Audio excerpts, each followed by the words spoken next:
Scott. Ask Scott.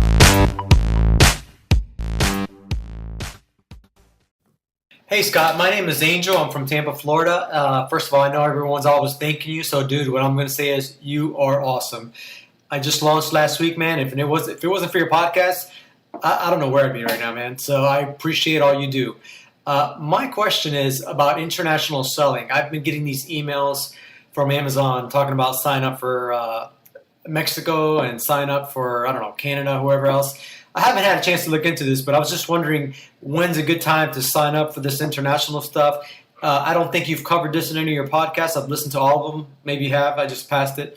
But if you could just please go over international selling in general and what you think about it and what you know about it, actually, I would really appreciate it. And, dude, once again, thanks for everything. Hey, Angel from Tampa, Florida. Thank you so much for the question, and thanks for the awesomeness that you're sending my way. I really do appreciate it. Never gets old hearing that. I like hearing that, not that I'm awesome, but that I'm affecting others like yourself. So I appreciate that, and I'm glad that you're moving forward.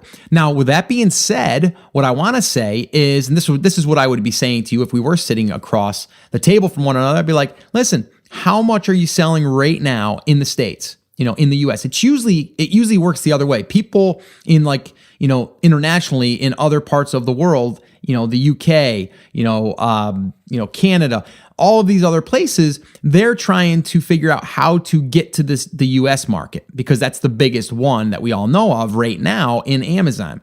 But it's usually not the other way. And I know that some people, even courses out there, are teaching to go to the international market because there's less competition. But with that being said, there's less traffic too. So my thoughts are this.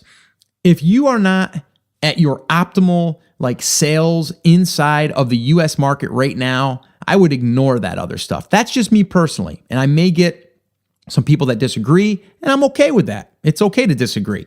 But me personally, I would be focusing on what you are doing right now. And if you have one product, I'd be thinking about the second product when the time is right, and then the third, and then the fourth, and then the fifth. All right. I wouldn't be worrying about international until you get yourself to that place where you feel that you should be, taking your product. You've got it all ironed out. You've gotten some reviews. You know what you got to tweak. You know the messaging. You've got your autoresponder in place. All of that stuff. When all of that stuff is done, then I'd be ready to start duping it out to the international markets and just listing it over there. That's just me personally. Again, that's my recommendations for you in this case.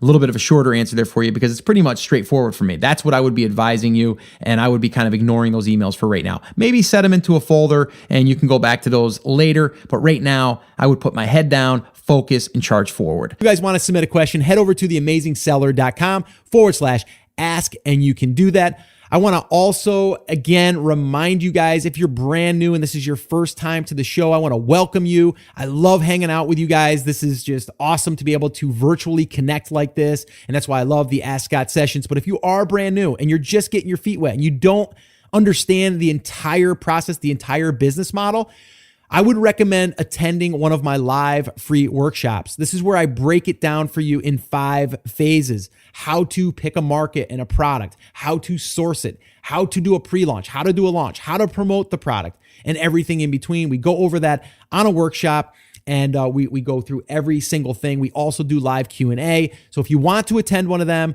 I would love to invite you to the next one, and you can register for the next one by heading over to theamazingseller.com/workshop, and you can register there for an upcoming workshop. Well, hey there. Thank you so much for listening to that episode of Ask Scott. Now, that was just a highlight from one of our full episodes where I generally answer 3 to 4 questions on a podcast. If you want to go back and listen to all of the past archives of not just the Ask Scott session, but all of the full episodes where I do interviews with top Amazon sellers, people starting from scratch and building a business, if you want to listen to any of those episodes, head over to theamazingseller.com and you can find all of that over there. You can also find details there on how you can ask your own question and get it aired on an upcoming Ask Scott session and possibly see it here on YouTube or just on the podcast. All right, so definitely head over to theamazingseller.com. There's tons of resources over there for you to be able to build your e-commerce and Amazon business. So definitely go check that out. Now, I just wanted to remind you one thing before I let you go. There's a lot of information out there, and some of it is really, really good. But what I want you to remember is you have to not just consume the information, you have to actually apply that information. So take this information that you learned here today and apply it to your business. And this way here, you can get results. As my shirt says, I wear it almost daily.